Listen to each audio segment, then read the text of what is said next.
नमस्कार दोस्तों, मैं प्रिंस सैनी आपका स्वागत करता हूं हमारे चैनल लर्न एंड ग्रो में। आज हम बात करेंगे tangent cam with reciprocating roller follower.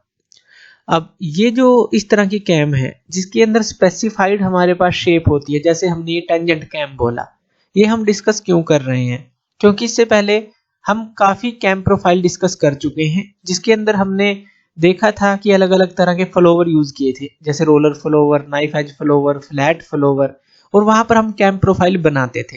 तो वो जो कैम प्रोफाइल थे वो एक तो अगर हम उनको बनाते हैं तो काफी कॉस्टली बनते हैं और उनकी जो शेप है वो भी बनानी काफी मुश्किल होती है।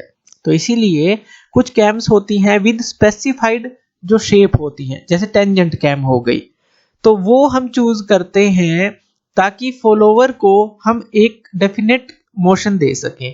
एक जो मोशन है वो फॉलोवर को दे सके इन कैम्स के थ्रू जो रिक्वायर्ड है, तो इसलिए इसकी बात कर रहे हैं। तो यहां पर हम बात करेंगे टेंजेंट कैम के बारे में, और जो फॉलोवर है वो रोलर फॉलोवर है और उसका जो कॉन्टैक्ट है वो स्ट्रेट फ्लैंक्स के साथ है जो टेंजेंट कैम है उसकी।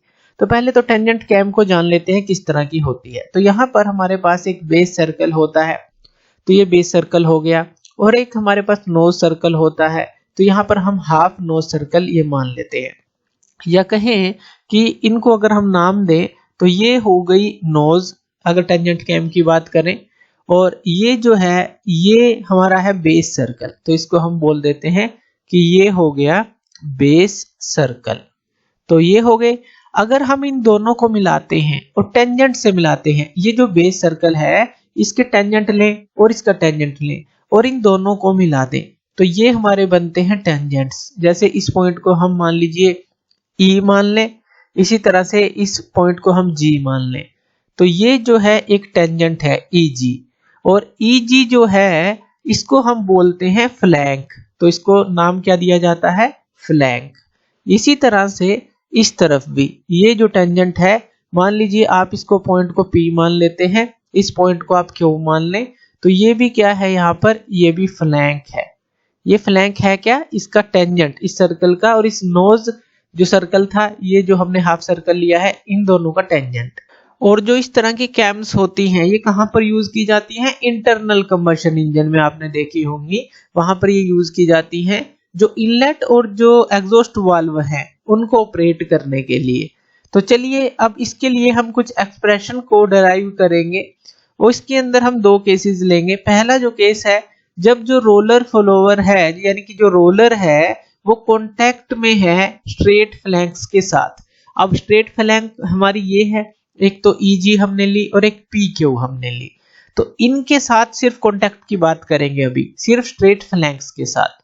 तो पहली पोजीशन अगर हम माने तो जो हमारा रोलर होगा उसकी क्या होगी, तो वो हम देखते हैं। ये हम वर्टिकल एक्सिस ले लेते हैं। अब यहाँ पर देखिए जो वर्टिकल एक्सिस हमने लिया है ये एक तरह के सिमेट्रिक होती है। ये जो टेंजेंशियल कैम है, अगर हम वर्टिकल एक्सिस लेते हैं तो लेफ्ट में और राइट में एक ही तरह की शेप इसकी होती है। ये हमें, अगर आप इसको बोले कि सिमेट्रिकल अबाउट सेंटर लाइन होती है, ऐसा भी कह सकते हैं। तो यहाँ पर हम रोलर की पहली पोजीशन ले लेते हैं। देखिए यहाँ पॉइंट ई है और यहाँ पर हम रोलर की पोजीशन ले रहे हैं। अब इसका अगर हम इसको अगर डिस्कस करेंगे तो यहाँ पर हम एक कंसिडरेशन और लेते हैं कि जो कैम रहती है वो स्टेशनरी रहती है, फॉलोवर को हम मूव करते हैं। जैसे हम कैम प्रोफाइल पीछे बनाते थे, तो ये अजम्पशन हमें लेनी है कि जो कैम है ये हमें स्टेशनरी रखनी है और फॉलोवर को मूव करेंगे। इसके लिए डेरिवेशन के लिए या जो कैम प्रोफाइल हम बनाते थे उसके लिए भी इस तरह के अजम्पशन हम लेते थे। तो यहाँ पर हमने ये फॉलोवर लिया, या कहें कि ये जो रोलर हमने लिया। अब यहाँ पर हम मान लेते हैं कि ये जो है इसका पिच कर्व है। अब देखिए हमें पता है जो रोलर होता है उसके सेंटर से जब ये मूव करेगा, रोलर यहाँ पर ये मूव करेगा, तो इसका जो सेंटर पॉइंट है वो जो पाथ ट्रेस करेगा वो हमारा होता है पिच कर्व कैम के लिए। तो यहाँ पर ये हो जाएगा पिच कर्व, जो कि हमने डॉटेड में दिखाया है, ये हो गया पिच कर्व। और यहाँ पर हम एक पॉइंट मान लेते हैं, ये पॉइंट बी हो गया इस रोलर के लिए जो सेंटर है, और ये पिच कर्व पर हमने ये पॉइंट ले लिया। इतना क्लियर है? उसके बाद जो रेडियस है, इस बेस सर्कल की रेडियस है उसको हम मान लेते हैं R1, और जो इस रोलर की रेडियस है उसको हम मान लेते हैं R2। ये हमने मान ली R2। ये क्लियर है, ये इसकी रेडियस R1, ये इसकी रेडियस R2। और अगर आप जो नोज सर्कल आपने लिया है, ये जो है इसकी रेडियस अगर हम मानेंगे तो इसको हम मान लेते हैं R3। ये जो नोज सर्कल है इसकी रेडियस हमने मान ली, ये जो आर्क हमने ली है। तो अब यहाँ पर हम B से और यहाँ तक एक जो है लाइन को मिला देते हैं, B से और इस सेंटर तक जो कि बेस सर्कल का सेंटर है, यहाँ से यहाँ और यहाँ से यहाँ, ये एक हमने लाइन मिला दी। इस सेंटर को हम मान लेते हैं O। अब ये हमने लाइन क्यों मिलाई है, क्योंकि हम जो रोलर है इसको मूव करेंगे तो ये जो हमारा OB है फिर ये चेंज हो जाएगा, तो उस हिसाब से हम डिस्प्लेसमेंट को निकालेंगे। तो यहाँ तो हमने पहली पोजीशन ली इसकी। इसी तरह से किसी भी पॉइंट पर मान लीजिए कोई भी मिड पॉइंट है, मिड पॉइंट कहाँ पर है, E से G के बीच में कहीं पर भी मिड पॉइंट ले लें, उससे पहले ले लें, ये रोलर जो है यहाँ पर पहुंच गया है। अब ये मान लेते हैं कि किसी पॉइंट जो कोई भी किसी क्षण किसी टाइम यहाँ से चला और यहाँ पर पहुंच गया, और फिर उसके बाद हम थर्ड पोजीशन ले लेते हैं कि ये एंड पर पहुंच गया। तो ये 3 पोजीशन की बात करेंगे। पहली पोजीशन स्टार्टिंग है, ये जो है एंड पर है, और ये बीच में कहीं पर भी किसी भी क्षण ले सकते हैं। इसी जो हमारी फ्लैंक है इसी के ऊपर लेना है, जो स्ट्रेट फ्लैंक है। अब यहाँ पर इसी तरह से जैसे हमने B से इसको मिलाया, तो यहाँ पर मान लीजिए इस पॉइंट को हम C मान लेते हैं सेंटर को, और इस पॉइंट को हम D मान लेते हैं, और इस C को यहाँ पर मिला देंगे हम, और C से एक और हम यहाँ पर पॉइंट मिलाएंगे जो कि इस जो फ्लैंक है इसके साथ यहाँ पर एक लाइन मिला देंगे सीधी। इसी तरह से इस D को भी O से मिला देंगे हम, और फिर D से भी हम एक लाइन जो है यहाँ पर मिला देंगे। जैसे ये D पॉइंट है, इससे एक लाइन यहाँ पर मिलाई और एक ये सेंटर से मिला दी। अब ये यहाँ मिलाई क्यों है, क्योंकि यहाँ पर हम कुछ पॉइंट लेंगे। जैसे ये E पॉइंट था, ये जो है यहाँ पर स्ट्रेट फ्लैंक पर हम F पॉइंट मान लेते हैं, और ये स्ट्रेट फ्लैंक पर G पॉइंट है। तो ये हम पॉइंट मान रहे हैं कि ये जो है ये पॉइंट F है, ये जो टच में है ये पॉइंट G है। तो इतना हमने इसको मान लिया। अब कुछ टर्म है जो हम इसके अंदर क्लियर कर लेते हैं, जो अभी हमने डिस्कस की है।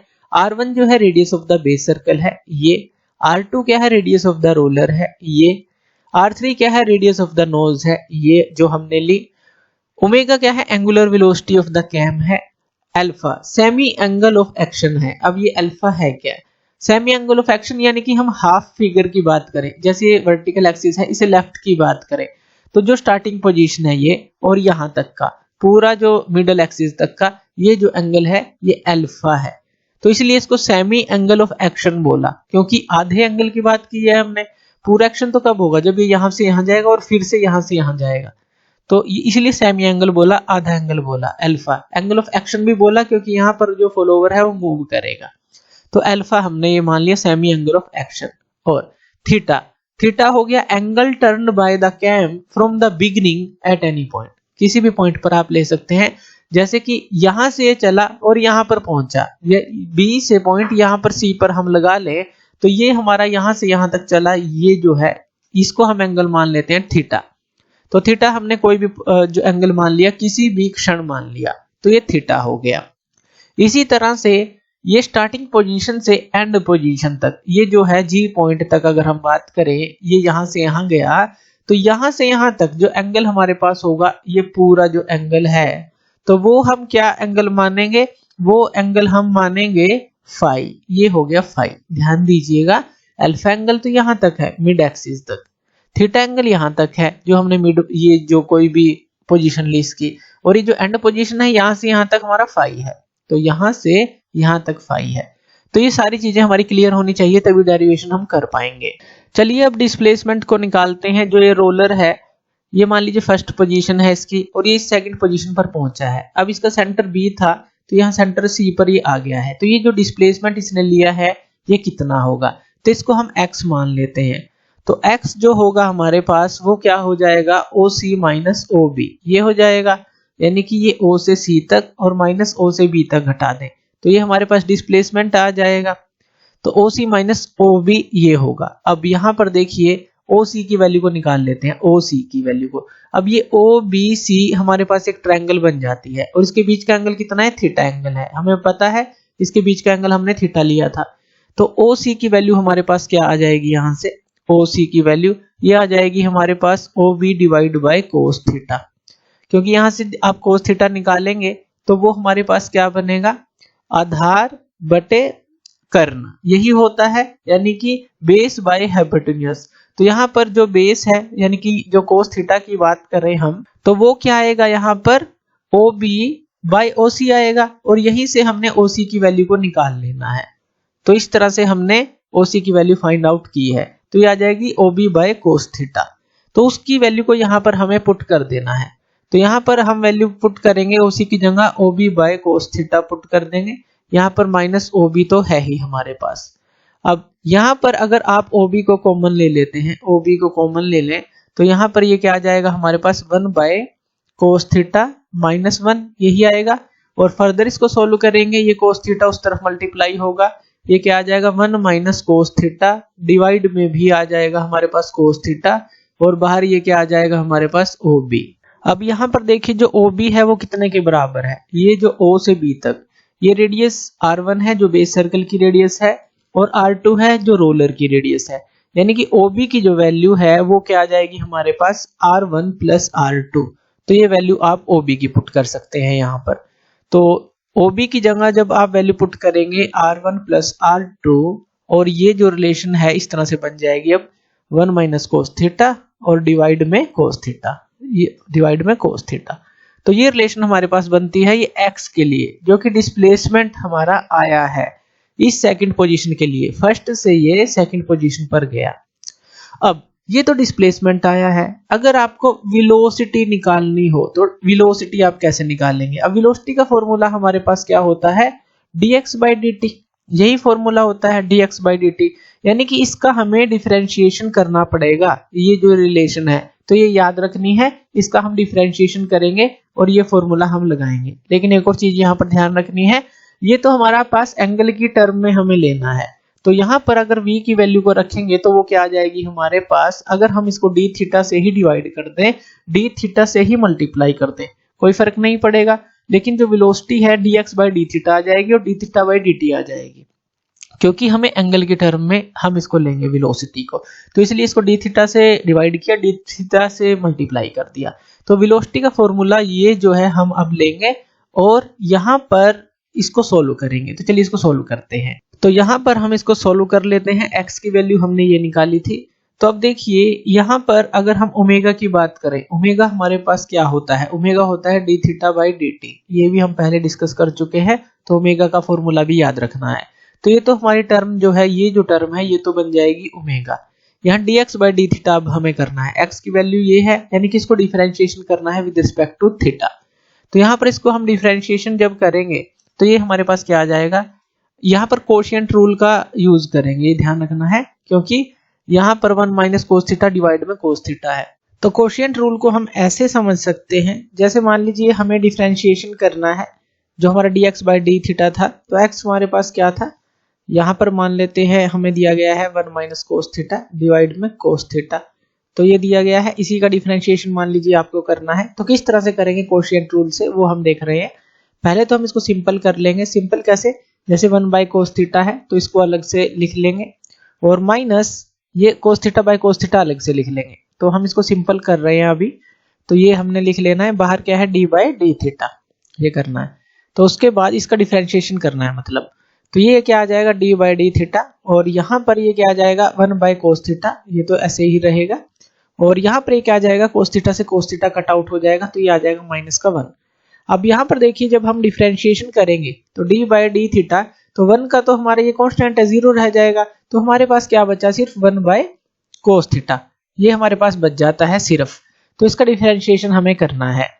तो यहाँ पर अगर 1 बाई कोस थीटा का डिफरेंशिएशन करना है तो अकॉर्डिंग टू कोशिएंट रूल हमें क्या करना होगा, जैसे ये कोस थीटा है तो नीचे तो हो जाता है इसका स्क्वायर, यानी कि यहाँ पर ये आ जाएगा कोस स्क्वायर थीटा, और ऊपर जो है हम इसको मल्टीप्लाई कर देते हैं, यानी कि ऐसे कर देते हैं कोस थीटा इंटू 1, क्योंकि ऊपर तो 1 है, तो इसका हमें डिफरेंशिएशन करना है। तो एक बार इसको मल्टीप्लाई किया हमने, कोस थीटा को ऊपर मल्टीप्लाई कर दिया, तो जो हमारा डिनोमिनेटर था उसको ऊपर मल्टीप्लाई कर दिया, यानी कि जो कोस थीटा था, तो कोस थीटा डॉट 1 आ गया हमारे पास।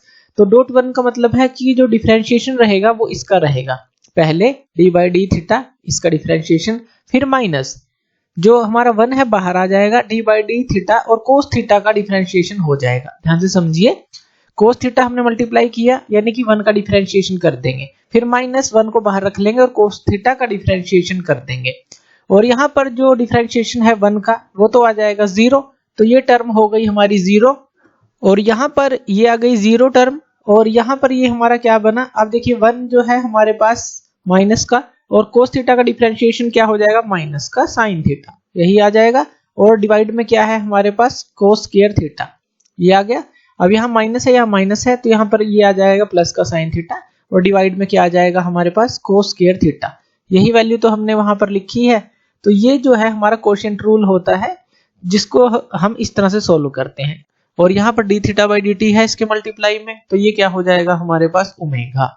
तो ये हमारे पास क्या रिलेशन आ गई, omega R one plus R two, omega R one plus R two, और ये क्या आ गई sine theta by cos square theta. ये तो आप समझ गए होंगे कि किस तरह से डिफरेंशिएशन करना है, मैथमेटिक्स है, यहाँ पर कोशेंट रूल का यूज करना है। तो यहाँ पर हमारे पास ये v की वैल्यू आ जाती है, तो डिफरेंशिएशन हमें करना है और ये v की वैल्यू आ जाती है। अब यहाँ पर एक चीज हम देखें, अगर थीटा जो है इंक्रीज करता है, यानी कि अगर हम साइन थीटा की बात करें तो वेलोसिटी जो है वो भी इंक्रीज करेगी अगर साइन थीटा इंक्रीज करेगा, कि अगर ये इंक्रीज करे और ये डिक्रीज करे, जो ये कोस स्क्वायर थीटा है, तो जो वेलोसिटी है ये मैक्सिमम हो जाएगी हमारी।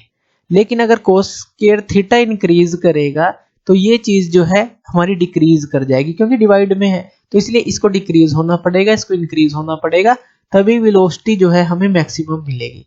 अब वेलोसिटी हमें मैक्सिमम कब मिलेगी, तो ये हमारा होगा जब थीटा इक्वल टू फाई के होगा। अब देखिए थीटा इक्वल टू फाई का क्या मतलब है, थीटा एंगल यहाँ पर था हमारा इस पोजीशन के लिए, और फाई एंगल था हमारा इस थर्ड पोजीशन के लिए, तो इसके और इसके बीच में ये फाई एंगल था। तो वेलोसिटी हमें मैक्सिमम यहाँ पर मिलेगी, कहाँ पर, जब जो रोलर है जब यहाँ पर एंड पॉइंट पर पहुंच जाएगा, स्ट्रेट फ्लैंक के इस एंड पॉइंट पर पहुंच जाएगा, तो वहां पर हमें वेलोसिटी मैक्सिमम मिलेगी। इसका कहने का मतलब यहाँ पर इस रिलेशन से ये आता है, ये आप समझे। तो थीटा को हम फाई इक्वल पुट कर सकते हैं अगर हमें वेलोसिटी चाहिए मैक्सिमम, यानी कि वेलोसिटी मैक्सिमम के लिए हमारे पास जो फॉर्मूला बनेगा वो क्या बनेगा, omega R one plus R two, बस थीटा की जगह हमें फाई पुट कर देना है, यानी कि ये आ जाएगा हमारे पास साइन फाई और डिवाइड में आ जाएगा कोस स्क्वायर फाई। ये हमारे पास आंसर आ जाएगा वेलोसिटी मैक्सिमम के लिए। अब हमें क्या करना है, एक्सेलरेशन को भी निकालना है। तो एक्सेलरेशन हमारे पास क्या होती है, वो होती है dv बाय dt, यही होती है। और dv बाय dt को हम कैसे लिखेंगे, एंगल की फॉर्म में d थीटा से डिवाइड कर दें और d थीटा से मल्टीप्लाई कर दें, तो ये हमारे पास आ जाएगा। अब d थीटा बाय dt हमें पता है कि इसके बराबर होता है ओमेगा के बराबर, तो इसको ओमेगा पुट करेंगे, dv बाय d थीटा, यानी कि जो वेलोसिटी की वैल्यू ये आई है इसका डिफरेंशिएशन दोबारा से हमें करना पड़ेगा।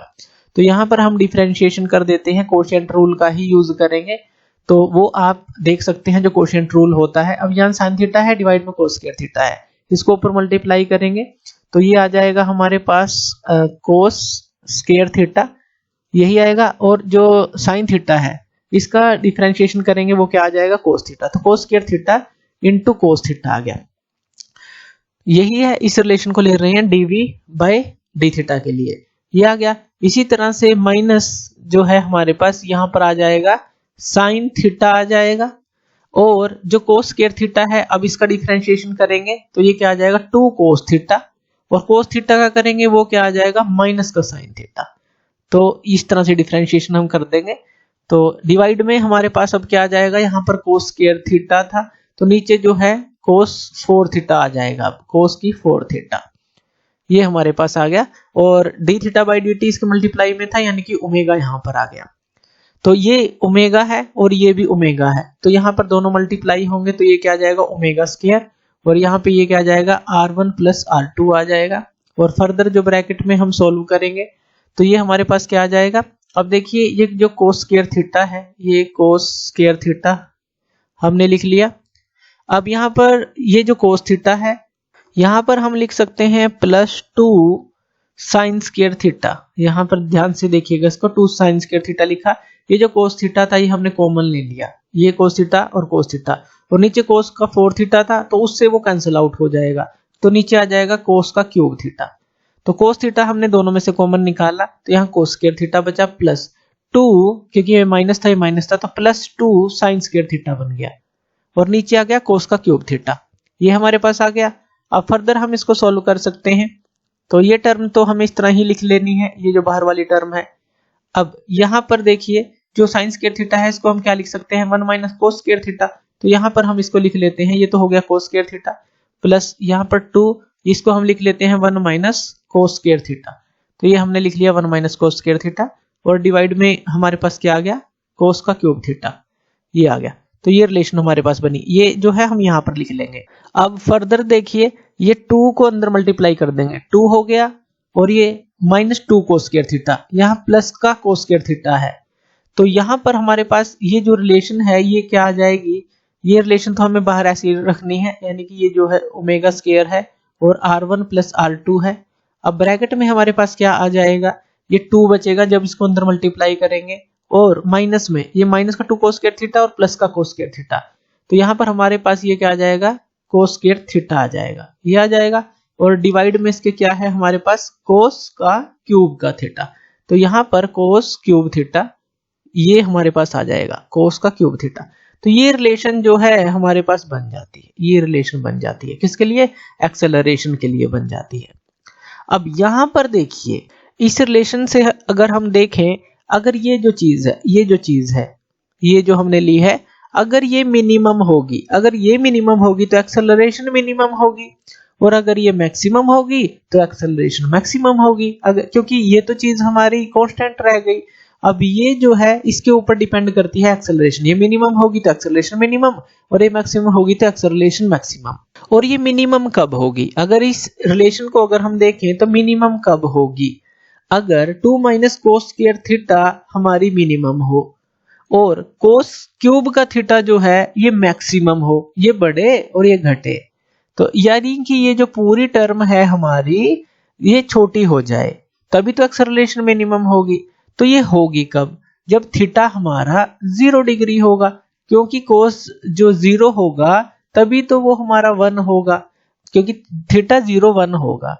अब यहाँ पर क्या होगा, जैसे मान लीजिए आप थीटा को 0 पुट करते हैं तो यहाँ पर 2 माइनस 1 आ गया, क्योंकि cos 0 1 आ गया, और नीचे क्या आ गया हमारे पास 1 आ गया, तो ये जो पूरी टर्म है हमारे पास 1 बन गई, यानी कि इसकी जो वैल्यू है सिर्फ हमारे पास 1 आ गई।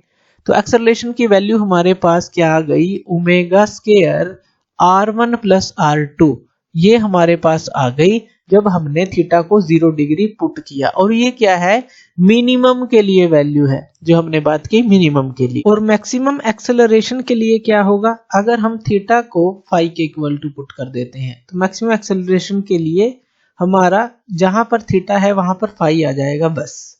जैसे कि ए मैक्स जो हमारा बनेगा वो क्या बन जाएगा, omega square r1 plus r2, और यहाँ पर 2 माइनस cos स्क्वायर थीटा है, तो यहाँ पर हमारे पास क्या आ जाएगा, 2 माइनस cos स्क्वायर फाई, और डिवाइड में ये cos स्क्वायर थीटा है, तो ये आ जाएगा हमारे पास cos स्क्वायर फाई।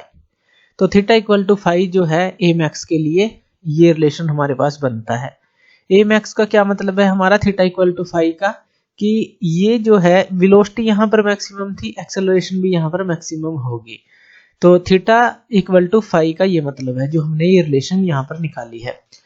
तो इस तरह से ये तो हमने एक केस डिस्कस किया है, जब जो फॉलोवर है, जो रोलर है वो कांटेक्ट में है स्ट्रेट फ्लैंक्स के साथ। इसी तरह से जो दूसरा केस लेंगे उसके अंदर हम लेंगे जो रोलर होगा वो कांटेक्ट में होगा नोज के साथ, तो जो रिलेशन है वो क्या आएंगे। तो आज के लिए यही रिलेशन हम डिस्कस करेंगे। तो थैंक यू वीडियो देखने के लिए, और इसी तरह की वीडियोस के लिए आप हमारे चैनल लर्न एंड ग्रो पे हमें सब्सक्राइब कर सकते हैं। धन्यवाद।